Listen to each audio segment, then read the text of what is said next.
How many of you here, you are excited to celebrate Christmas? Meron ba dito? Ngayon pa lang iniisip na, kailan kaya ang Christmas? If there's one celebration that we need to be more excited, that would be the Resurrection Sunday. And I do not know of any single event in history that has been given and continues to give humanity hope better than the resurrection of Jesus. Ask me why. Why? Even sa overflow, you could ask me why. Hindi po kayo, gusto niyo po doon kayo, palit kayo, okay?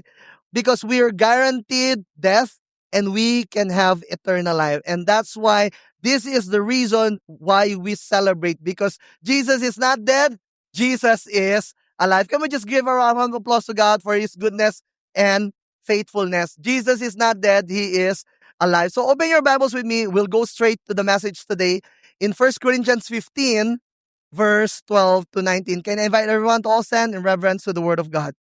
Verse 12. Now, if Christ is proclaimed as raised from the dead, how can some of you say that there is no resurrection of the dead? But if there is no resurrection of the dead, then not even Christ has been raised. And if Christ has not been raised, then our preaching is in vain and your faith is in vain. We're even found to be misrepresenting God because we testified about God that He raised Christ, whom He did not raise, if it's true that the dead are not raised. For if the dead are not raised, not even Christ has been raised. And if Christ has not been raised, your faith is futile and you are still in your sins. Then those also who have fallen asleep in Christ have perished. If in Christ we have hope in this life only, we are of all people most to be pitied. This is the word of the Lord. Let us pray. Bow your heads with me. Father, Heavenly Father, we thank you. And because of today's celebration, yes, God, you died, you were buried, and you rose again from the grave. Thank you for the hope that this day gives. Thank you because we have hope not only in this life, but in the life to come. I pray for those of us who are feeling discouraged, may we find hope in your resurrection. For those of us who are doubting, may we find confidence and assurance in your resurrection. For those of us who are desperate and those of us who are seeking direction, may you lead us and may we find purpose because of your resurrection. Lord, today, may you bless the preaching of your word in Jesus' name. Amen and amen. Before you sit, greet again the person on your left and on your right. Happy Resurrection Sunday. You can all be seated. And again, thank you. If you're first time with us, we are in the second week of our series entitled The Final Say. And we often ask, when we hear the word, the final say, we often ask, ang final say, it's always about direction or decision. Like, di ba, kakain tayo dito. Sino ba ang may final say sa kakainan? Okay? Or direction. Or decision. Di ba? Sino ba yung may final say? How many of you here, you are married and you're happy? Happily married. Come on. And we know that all husbands, we have the final say, right? Now, yes, dear. Okay? Yes, dear. Okay? Yes, love. Okay? Now, who has the final say? Means someone having ultimate authority to make a definitive decision. And after that, there will be no more further discussion that is expected. Now, the resurrection of Christ has the final say. Anxiety has not the final say. Worries in life has not the final say. Death has not the final say. Even what we feel and what's happening, war has not the final say. It is the resurrection of Christ that has the final say in what we believe and how we live. Now, Paul, we are encamping in 1 Corinthians 15 alone. Today, we've talked about the foundation of our faith is rest in the resurrection of Christ. Today, the hope that we have, not just in this life, but even in the eternal life, hangs on in the resurrection of Christ. And Paul shows them the effect. Listen to this. If resurrection did not happen, there is a major implication of life. And Paul said, if Christ has not been raised, and after that, you would see couple of things in verse 12, 13, 14, 15, 16, 17, 18, until verse 19, premise that if Christ has not been raised, there is a major implication in what we believe and how we live. And Paul, just like Apostle Paul, he always used a different way of explaining about the gospel and having his writing to the churches. For example, in Romans, Paul used like a rhetorical question, like if grace will abound, if we sin, grace abound, then do we need to keep on sinning so that grace will keep on abounding? The answer is, he's not asking for yes or no. He's not soliciting an answer. Di ba parang ito, parang kahapon, di ba? Ah, nandito naman yung wife ko, di ba? Yung kahapon sabi niya, di ba, nagluto siya and then sabi niya, punta ka dito, pwede mo nang kunan. So sabi nung mga sister-in-law ko, ah, pupunta po ba kayo? Sabi ko, hindi tanong yon. Yung tanong niya, pwede mo nang kunan. Punta ka na dito. Pwede mo. Hindi.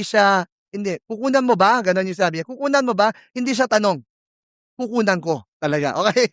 Now, Paul was saying, now if Christ is, he was talking about that rhetorical. Now, in 1 Corinthians, he was using what we call reduction to absurdity. It's a form of logical argument that disproves a statement by showing that its conclusion is absurd, contradictory, or impossible. And it works by temporarily assuming a premise is true, then following its logic to an extreme ridiculous outcome to prove that the original premise must be false. For example, if Earth is flat, yan na. If Earth is flat, then a ship sailing to the horizon should eventually fall off the edge. Since ships do not fall off the edge, the Earth is not flat. Kung nagigets nyo na yung logical, yung flow niya. For example, kung affordable ang diesel, yan. Eh di wala lahat tayo ngayon. Nasa bakasyon tayo. Kung affordable ang diesel, karamihan sa atin ay out of town. Tama po ba? O, iba sa inyo, hihintayin na lang tong recording na to. Doon na lang po ako. Pero dahil mahal ang diesel, nandito tayo lahat. Yay! Okay? Parang masaya, di ba? Now, here's the point of Paul. If Christ is not raised, listen to this. Your faith in Jesus is not worth it. You believe him to be your savior, but he can't even save himself from death. But how many of you know, and you are grateful, Paul said, but Christ has been raised from the dead. He is not dead. Jesus is alive. Amen? Can we just give our clap of praise to the Lord? Let me say this, that Christ is our risen hope in this life and in eternal life. He is our risen hope in this life and in eternal life. Christianity is the only major faith that openly stakes everything on a historical event. We don't believe in gambling. We don't want and promote any of it. But if you are betting something, if you're only in Christianity that you will bet your entire life to an historical event. And that is the resurrection of Jesus. And Paul boldly declares later in the verse, he said, if Christ has not been raised, your faith is futile. It's not misguided, not incomplete, but futile. Ibig sabihin po ng futile, empty, worthless, and useless. May katabi ka bang yung faith niya grabe? Diba? Grabe talaga, nakakahawa. Yung packet pa lang ng escalator, nakataas na yung kamay niya. Diba? Sa guard pa lang, saan po kayo? Mag-church. Diba? Nakaganon na. Meron kayong katabi na sobrang nakakahawa yung faith niya. Now, if Christ has not been raised, kahit gaano pa kalakas yung faith mo, your faith is worthless, useless, and meaningless. And we can fully celebrate. Why is that? There is no like kind of celebration in our nation. Because we celebrate a dead Jesus in our nation. But Jesus died. And yet he did not remain dead. On the third day, he rose again. And there's an implication of those people who witnesses the resurrected Christ before 2,000 years ago and even today. Therefore, we can fully celebrate resurrection if we understand what hangs in the balance. What does it mean for our faith not to be futile? First, in verse 14. He said in verse 14, and if Christ has not been raised, then our preaching is in vain, and your faith is in vain.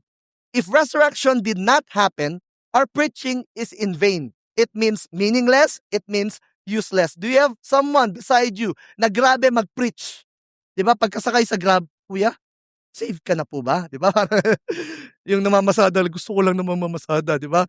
'Di ba nasa motor, 'di ba? Pagkaangkas mo, "Kuya, kung madisgrasya tayo dito, save ka na ba?" 'Di ba?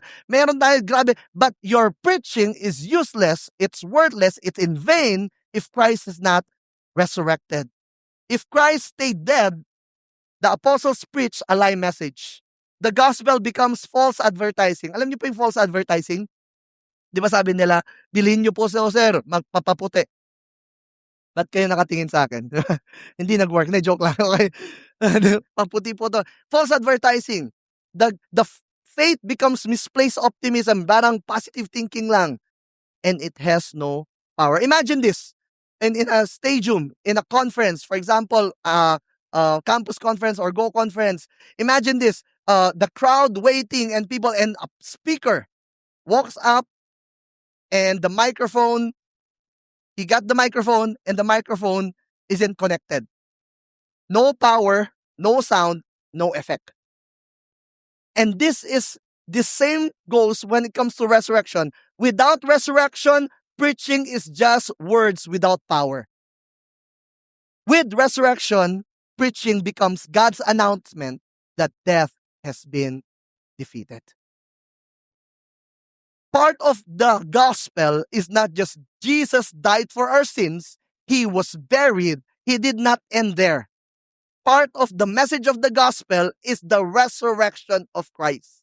Because the resurrection of Christ validates who he is, that he is the Son of God, that he came to serve and to save the lost. He came to seek and save the lost. All of those things is important part of the gospel message. The resurrection of Christ proves our message is not in vain. Our preaching is not in vain. You preach today, you preach tomorrow. The preachings of those people in the past is not in vain. The message of the gospel is not useless because Christ resurrected. And that's why for us, when we preach the gospel, the truth and grace of Jesus, it has power. The book of Acts, one of my favorite books in the Bible, to preach Christianity was to preach the resurrection of Christ. When we live and believe the message of the gospel, it has the power to transform us. A person who believe and live the message of the gospel, he will never remain the same. He will be transformed, not to be like the person seated next to you, but to be like Christ himself. And that's why when we gather together, we don't gather because Christianity works. We don't gather because out of religion. Because wala tayong magagawa in Sunday morning. We don't gather just because Christianity works. We gather because Christ lives, because he lives. Jesus is alive. Amen? Can we just clap our hands to the Lord? The next time that you go to church, not because you wash away your sin. No, you go to church because this hope that we have is alive. Because Jesus is alive. Because he lives. Now we can have hope. Not just in this life, but in eternal life. You know, why is this important? Remember, when Mary, the two Marys, went to the account in Matthew 28, in Mark 16, and even in Luke 24, the account of the resurrection on the third day. Mary and another Mary, they went to go to the tomb not to see if Jesus is alive.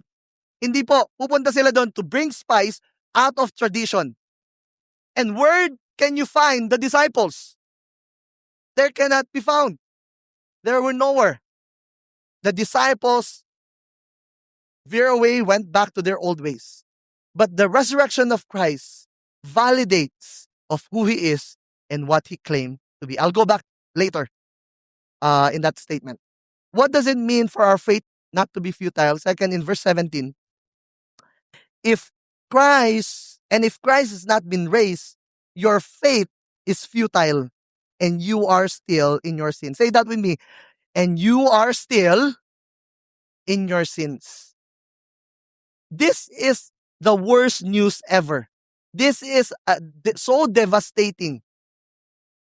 knowing that if Christ has not risen, we are still under sin. And sin has still hold on to us. Death is still ruling us. If there's no resurrection, there is no proof of victory. There is no confirmation that the cross worked. And sin still owns us. Do I have that? Yeah. So if there's no resurrection, there's no proof of victory, no confirmation that the cross worked, sin still owns us. And we can follow Paul's logic point by point.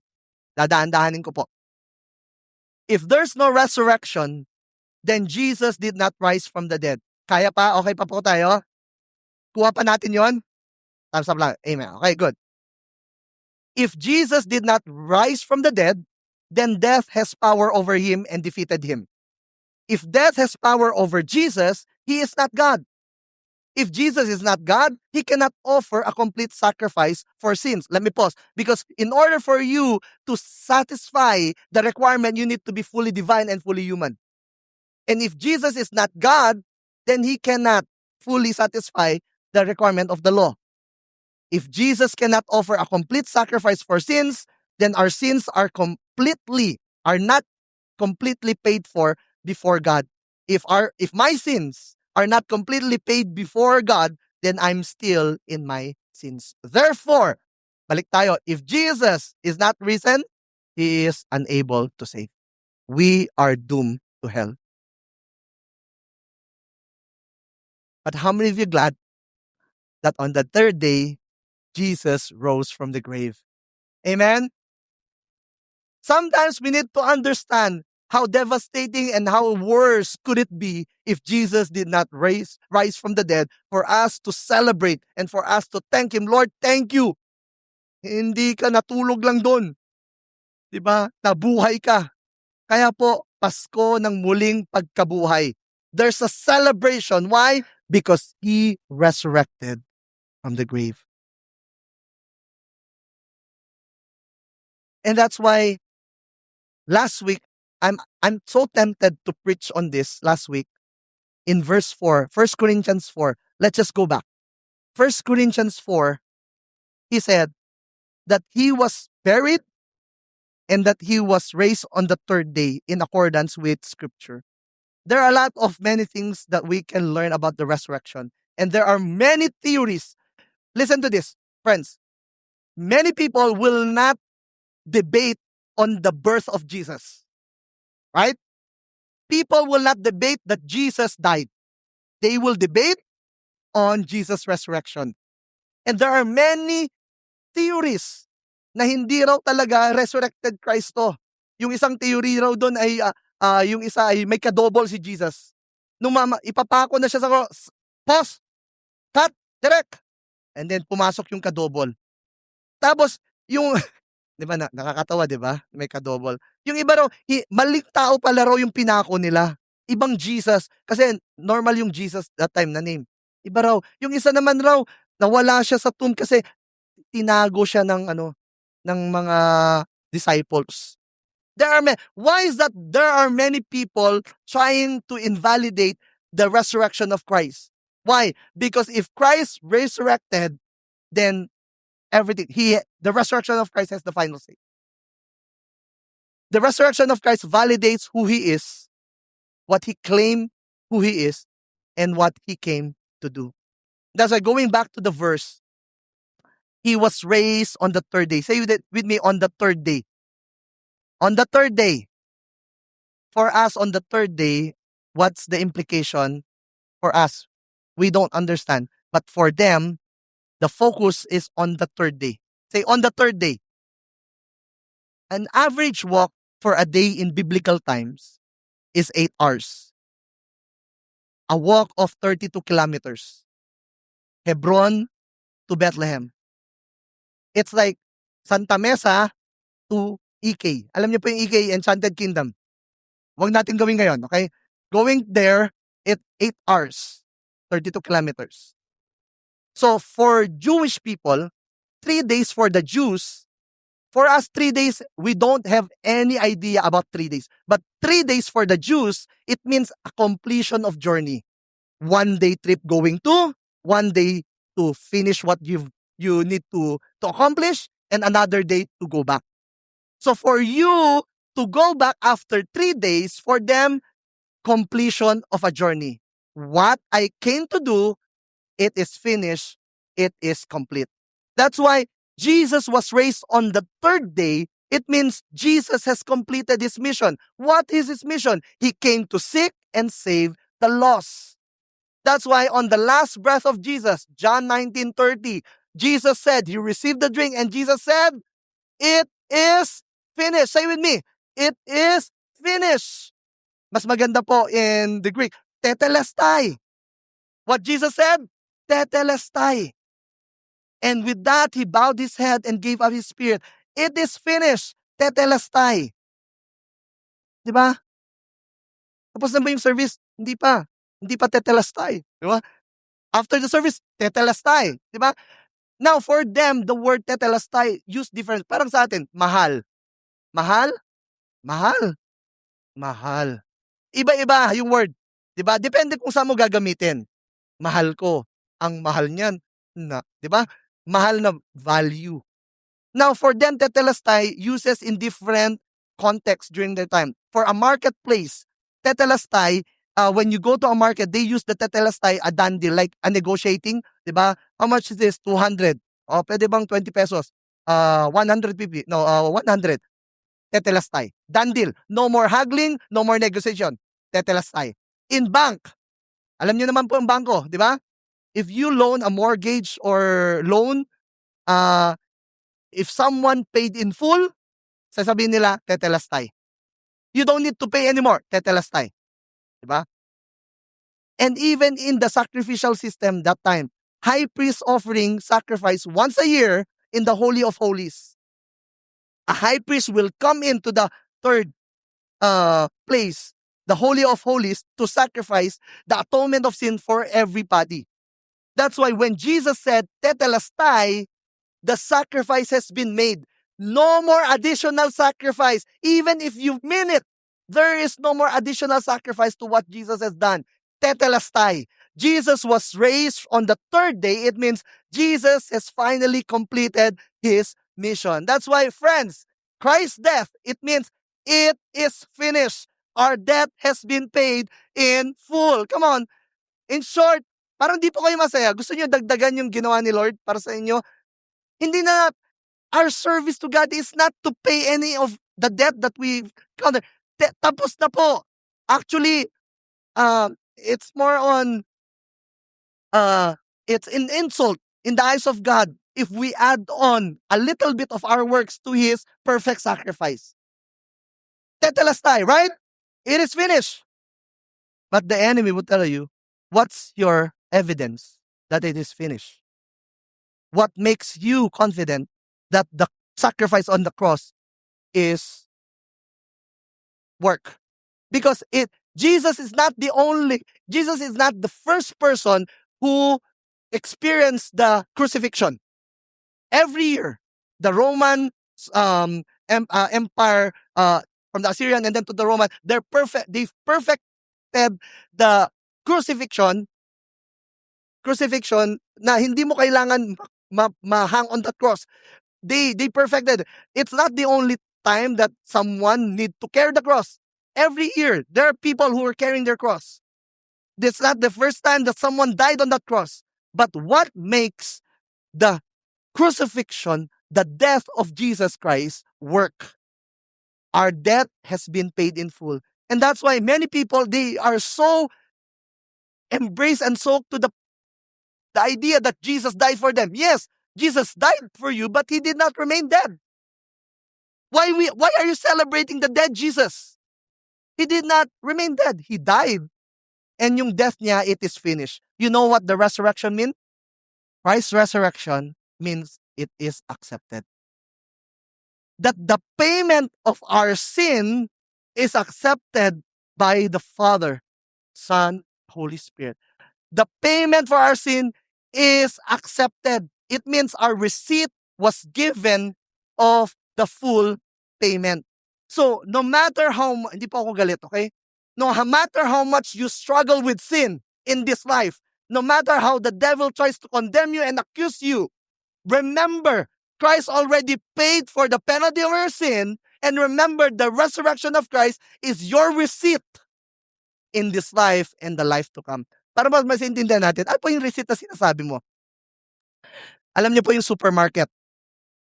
Iba sa inyo. Meron pong supermarket dito.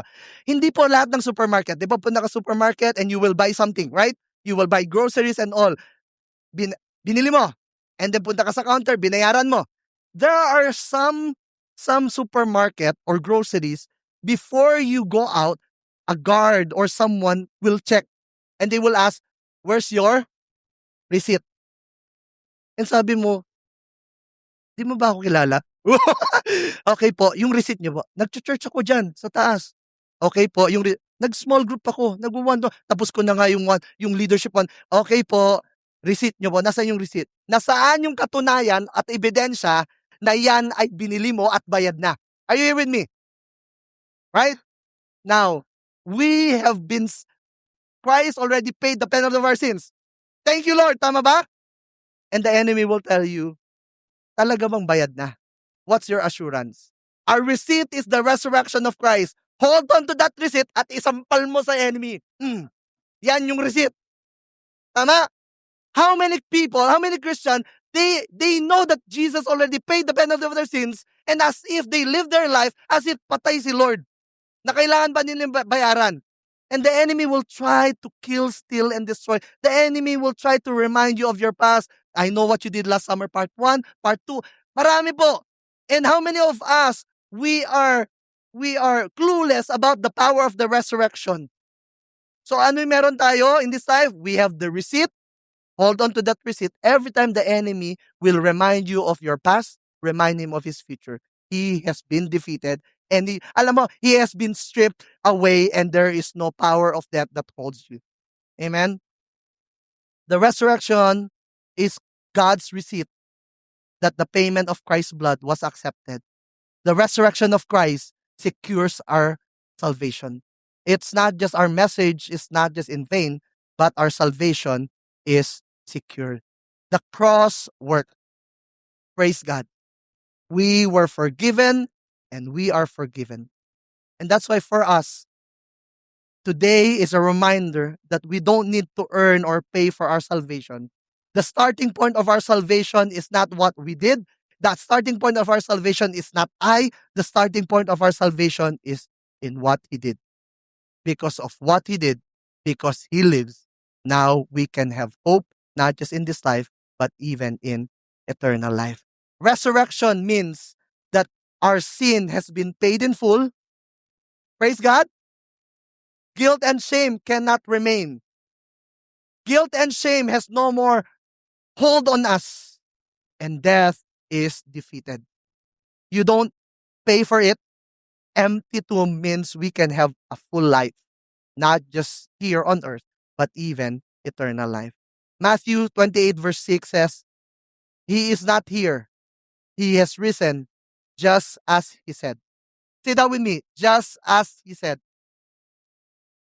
What are the things that Jesus said to you and to me that we've never believed? Meron ba kayong kakilala na yung mag-exercise ako, di ba? Yeah, right. Di ba may ganun? Gigising ako na maaga.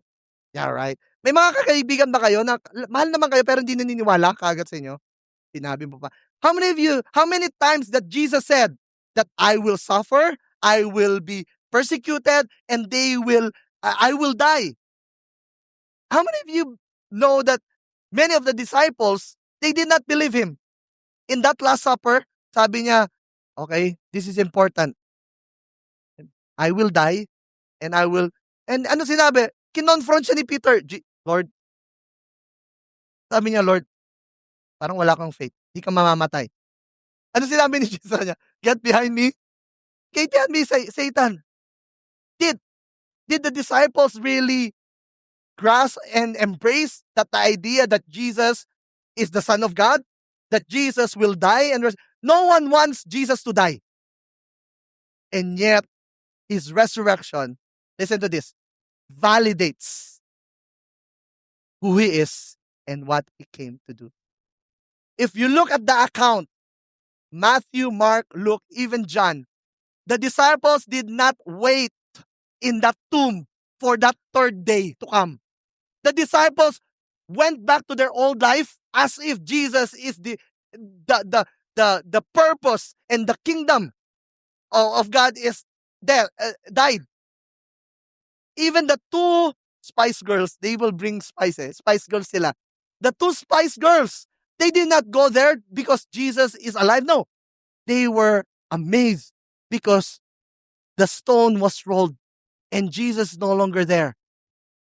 And they went back and tell to the disciples, "Ah, Jesus, si Jesus, wala na." And sabi nila, guni-guni nyo mo lang yan, Mary. Diba? They did not really believe him. And that's why the resurrection, it's like a validation and a proof that I am who I am. R.C. Sproul said the resurrection was God the Father's way of authenticating all the truths that were declared by Jesus. The resurrection is like validation, authenticating all what Jesus had, who he is, and what he came to do. And that's why when the resurrection of Christ appeared and happened, you can go back to all the things that he said and you can believe that he is truly the Son of God. Last, in verse 19, if in Christ we have hope in this life only, we are of all people most to be pitied. Sa Tagalog, kung ang pag-asa natin kay Kristo ay para lamang sa buhay na ito, tayo na ang pinakakawawa sa lahat ng tao. Those who have fallen asleep in Christ have perished, and we are of all people most to be pitied. And Paul did not dilute the message and the truth. The truth hurts. Truth hurts. But he did not dilute it just to somehow encourage the church, the Christians in Corinth. But he said, had on to them, no resurrection means no heaven and no reunion. No resurrection means no ultimate justice. You experience injustice today, if there's no resurrection, no ultimate justice. If there's no resurrection, no purpose of temporary suffering. But how many of you are glad? Christ resurrected. But Christ did resurrect. Therefore, the resurrection of Christ fills us with hope, gives us with hope, gives us hope. The resurrection of Christ, we should be the first, we should be the people, Lord, thank you. Because of your resurrection, there is reunion, there is ultimate justice that we can experience. The resurrection of Christ, because Christ lives, death does not get the final or the last word. The resurrection of Christ has the final say. Resurrection, because of his resurrection, our grief is temporary. It's okay to cry. It's okay to grieve. It's okay. If you lost a loved one, if you lost, hindi po yun, hindi ako iiyak, no. How many times I grieve? Even now, I grieve for my brother, 2 years past his death. I grieve. But what gives me hope? Death is not the end. There is hope beyond the grave. Death has not the final say. One day, we will have reunion together with our dad, my brother. We will have reunion. Our suffering is never wasted. There is purpose for our suffering. And our future is secure. Resurrection, our grief is temporary. I have that. Our suffering is never wasted. And our future is secure. Therefore, we can hope. We can continue to hold on to our faith. We can endure. And we can have meaningful, purposeful, and missional life awaits. N.T. Wright says, Jesus' resurrection is the beginning of God's new project, not to snatch people away from earth to heaven, but to colonize earth with the life of heaven. That, after all, is what the Lord's Prayer is about. Your kingdom come, your will be done on earth as it is in heaven. So, friends, church community, because Christ is risen, our message is true, our salvation is secure, and our hope is alive. Jesus is alive. Amen. Let's just clap our hands to the Lord. Let me call on the keyboardist to join me here, and then we'll take time to pray. Verse 5 to 6 of Matthew 28. But the angel said to the women, do not be afraid, for I know that you seek Jesus who was crucified. He is not here, for he has risen, as he said. For those of you who are doubting, may this be a reminder for you that the tomb is empty. Christ has risen. For those of us who feel the burden that we're carrying as if there's a dead end to our life, remember, it is impossible for the stone to be moved away, but the stone is rolled away. It means Christ is risen, has risen. You don't need to carry the weight of the world in your shoulders. Christ did. You don't need to carry the weight in your family and be burdened by what's happening in the entire world. Jesus is ruling, he is reigning, and he is in control. And for some of us who are afraid of death in the future, death has been defeated. Today, we don't celebrate an idea. We celebrate a living Savior. Hope is not abstract. Hope has a name, and his name is Jesus. Let me say that again. Hope is not an abstract. Hope has a name, and his name is Jesus. Let's just all stand.